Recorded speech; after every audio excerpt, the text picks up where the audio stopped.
আকাশবাণী কলকাতা স্থানীয় সংবাদ পড়ছি সুদীপ বসু। প্রথমে বিশেষ বিশেষ খবর। আরজিকর কাণ্ড নিয়ে উত্তাল কলকাতা।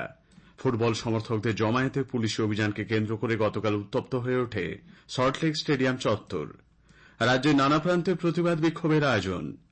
আরজিকর নিয়ে মুখ্যমন্ত্রীর পদত্যাগের দাবিতে আজ থেকে পথে নামছে বিজেপি। একাধিক কর্মসূচির ঘোষণা রাজ্য সভাপতি সুকান্ত মজুমদারের। আরজিকরের প্রাক্তন অধ্যক্ষ সন্দীপ ঘোষকে ফের 14 ঘণ্টারও বেশি জিজ্ঞাসাবাদ সিবিআই এর। আজ রাখি পূর্ণিমা। রাজ্য সরকার এবং বিভিন্ন সংগঠনের উদ্যোগে পালিত হবে রাখি বন্ধন উৎসব। আসছি বিস্তারিত সংবাদে। আরজিকর কাণ্ড নিয়ে কলকাতা উত্তাল।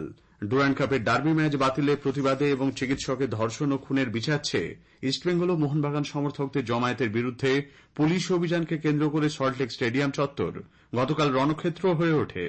বিধাননগর কমিশনারেটের ডিসি অনিশ সরকার সাংবাদিক বৈঠক করে জানিয়ে দিয়েছিলেন, গতকাল বিকেল 4টে থেকে রাত 12টা পর্যন্ত সল্টলেক স্টেডিয়াম চত্বরে ভারতীয় নাগরিক সুরক্ষা সংহিতা বিএনএসএস এর 163 ধারা জারি করা হয়েছে। ভারতীয় দণ্ডবিধিতে যা ছিল 144 ধারা, কিন্তু নিষেধাজ্ঞা মানেননি লাল হলুদ সবুজ মেরুন সমর্থকরা। দফায় দফায় পুলিশের সঙ্গে বচসায় জড়িয়ে পড়তে দেখা যায় সমর্থকদের। লাঠি উঁচিয়ে তেড়ে যায় পুলিশ। আটক করা হয় বেশ কয়েকজনকে। সেখানে পৌঁছন এআইএফ সভাপতি কল্যাণ চৌবে। মিছিল আটকাতে যদি এত পুলিশ দেওয়া যায়, তাহলে ডার্বি ম্যাচ করানো গেল না কেন, সেই প্রশ্ন তুলেছেন সিপিআইএম এর রাজ্য সম্পাদক মোহাম্মদ সেলিম। ডার্বি যখন খেলা বন্ধ করা হলো, তার কারণটা পুলিশ বলেছে আমরা ক্রাউড ম্যানেজমেন্ট করতে পারবো না, অত পুলিশ আমাদের নেই। যত পুলিশ লাগে খেলার গেটগুলোকে দেখার জন্য, মাঠটাকে দেখার জন্য, তার থেকে 10 গুণ বেশি পুলিশ আজকে মোবিলাইজ করা হলো। তাহলে পুলিশ মিথ্যাচার করেছে। প্রতিবাদকে আটকানোর জন্য পুলিশ আসে, আর সুষ্ঠুভাবে খেলা সম্পন্ন হোক তার জন্য পুলিশ নেই। আসলে উনি ভয় পাচ্ছেন মানুষকে। এসইউসিআই কমিউনিস্ট ও শান্তিপূর্ণ ক্রীড়াপ্রেমীদের ওপর পুলিশের লাঠি চালনার তীব্র নিন্দা করেছে। দোষী পুলিশ কর্মীদের শাস্তির দাবি জানিয়েছেন দলের রাজ্য সম্পাদক চণ্ডীদাস ভট্টাচার্য।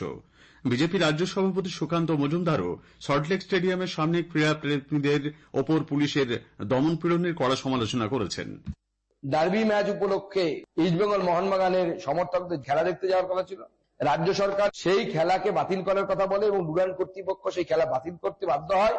পরবর্তী সময়ে যারা এর উদ্যোক্তা ছিলেন তাদেরকে পুলিশ ফোন করে হুমকি দেয় যে আপনারা জমা হবেন না। তারা যখন সীমিত সংখ্যায় যেখানে জমা হয়েছিল, পুলিশ তাদের উপর লাঠিচার্জ করে। মোহনবাগান এবং ইস্টবেঙ্গল দুই দলের সমর্থকরা ছিলেন, তাদের পাশে আমরা সর্বতোভাবে আছি এবং তাদেরকে আমরা লিগাল সাপোর্টও দেব।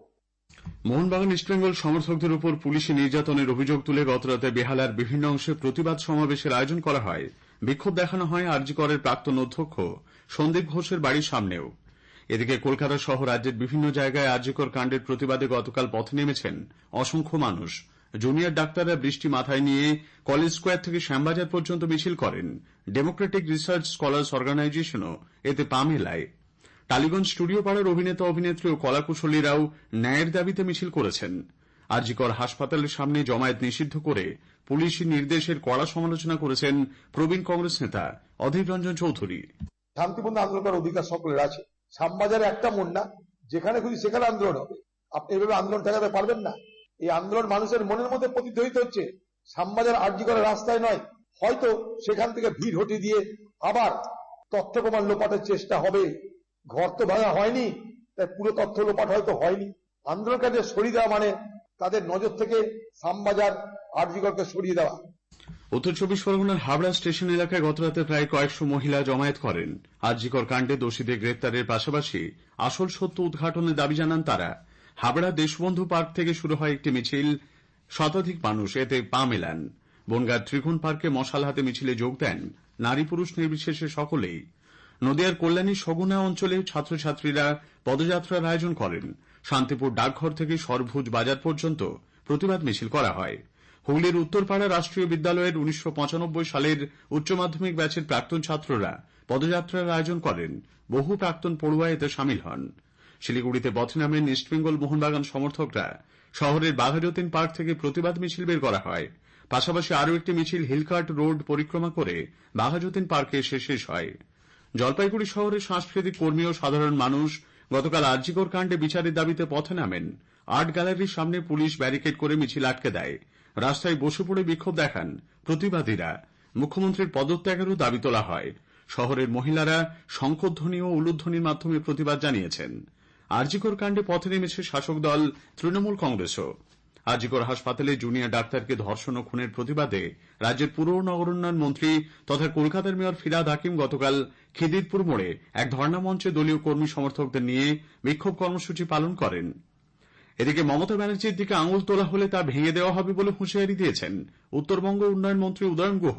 গতকাল এক সমাবেশে তিনি বলেন, আরজিকরের ঘটনায় রাজ্যের পুলিশ যথেষ্ট তৎপরতা দেখিয়ে একজনকে গ্রেপ্তার করেছে। সিবিআই যেসব তদন্তভার হাতে নিয়েছে সেগুলির একটিরও কোনো সমাধান হয়নি বলে মন্তব্য করেন তিনি। হাওড়ার আমতা বিধানসভা এলাকায় অবস্থান বিক্ষোভ কর্মসূচি পালন করা হয় দলের তরফে। রাজ্যের শ্রম আইনমন্ত্রী মলয় ঘটক গতকাল আসানসোলের হীরাপুর থানার চিত্রা মোড়ে ধর্নায় বসেন। পশ্চিম মেদিনীপুরের সবঙ্গে মন্ত্রী মানস ভূঁইয়ার নেতৃত্বে গতকাল অবস্থান বিক্ষোভ কর্মসূচি নেওয়া হয়। আরজিকরের ঘটনায় মুখ্যমন্ত্রীর পদত্যাগের দাবিতে বিজেপি আজ থেকে ফের বিভিন্ন কর্মসূচি পালন করবে। কলকাতায় গতকাল সাংবাদিক বৈঠকে দলের রাজ্য সভাপতি সুকান্ত মজুমদার জানিয়েছেন, আজ কলকাতায় 15টি জায়গায় এবং সারা রাজ্যে মহিলা মোর্চা নারীদের সুরক্ষার জন্য রাখি বন্ধন উৎসব পালন করবে।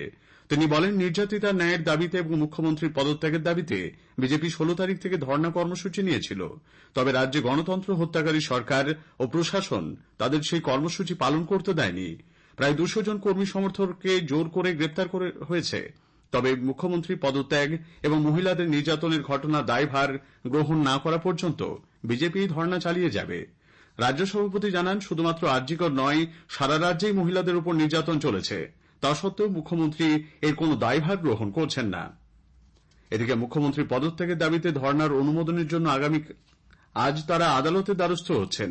20 তারিখ থেকে 23 তারিখ পর্যন্ত ধর্ণা চলবে। 20 তারিখ বিরোধী দলনেতা শুভেন্দু অধিকারীর নেতৃত্বে বিধায়করা, 21 তারিখ সাংসদরা, 22 তারিখ দলের বিভিন্ন সংগঠন ও 23 তারিখ মহিলা মোর্চা ধর্ণা দেবে। স্বাস্থ্য ভবন ঘেরাও কর্মসূচিও রাখা হয়েছে। আরজিকর কাণ্ডে চিকিৎসক কুণাল সরকার ও সুবর্ণ গোস্বামীকে লালবাজারে তলব করার ঘটনায় প্রতিবাদ জানিয়েছে একাধিক চিকিৎসক সংগঠন। Joint platform of doctors West বেঙ্গলের তরফে জানানো হয়েছে, এই দুই প্রবীণ চিকিৎসককে কোনোভাবেই যাতে অযথা পুলিশি হয়রানির সম্মুখীন না হতে হয়। অ্যাসোসিয়েশন অব হেলথ সার্ভিস ডক্টরসও একই মত ব্যক্ত করেছে। এদিকে যেসব সোশ্যাল মিডিয়া ব্যবহারকারীদের কলকাতা পুলিশ নোটিশ পাঠাচ্ছে, বিজেপি তাদের আইনি সহায়তা দেবে।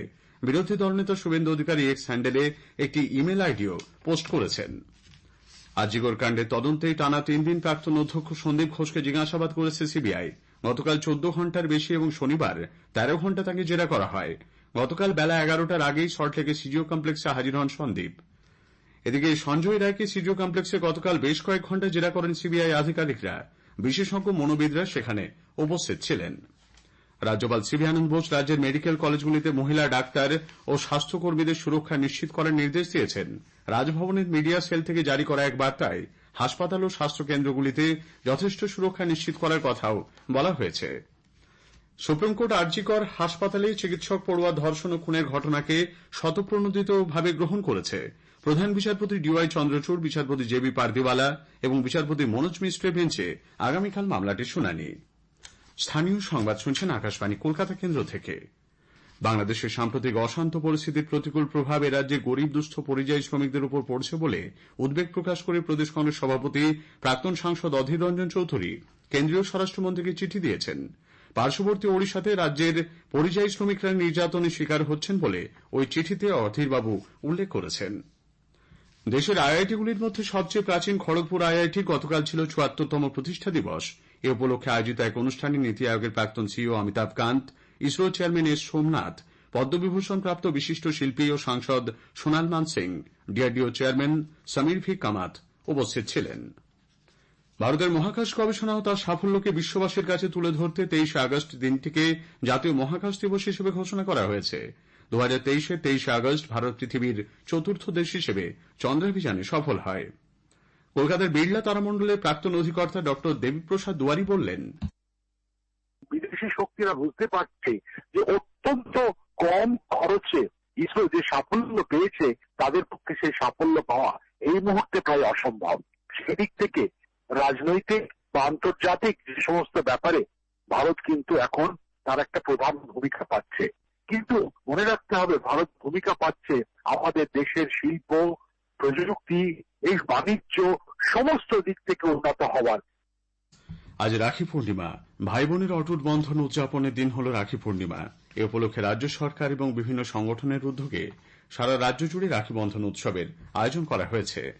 আকাশবাণী কলকাতার আঞ্চলিক সংবাদ বিভাগ অস্থায়ী ভিত্তিতে বাংলায় এডিটর, সংবাদ পাঠক তথা অনুবাদক, রিপোর্টার এবং প্রযোজনায় সহায়তাকারী ব্রডকাস্ট অ্যাসিস্ট্যান্ট নিয়োগ করবে। প্রার্থীদের ঠিকানা হতে হবে কলকাতা ও তার কাছাকাছি এলাকায়। আবেদন জমা দেওয়ার শেষ তারিখ আজ। স্থানীয় সংবাদ শেষ হল।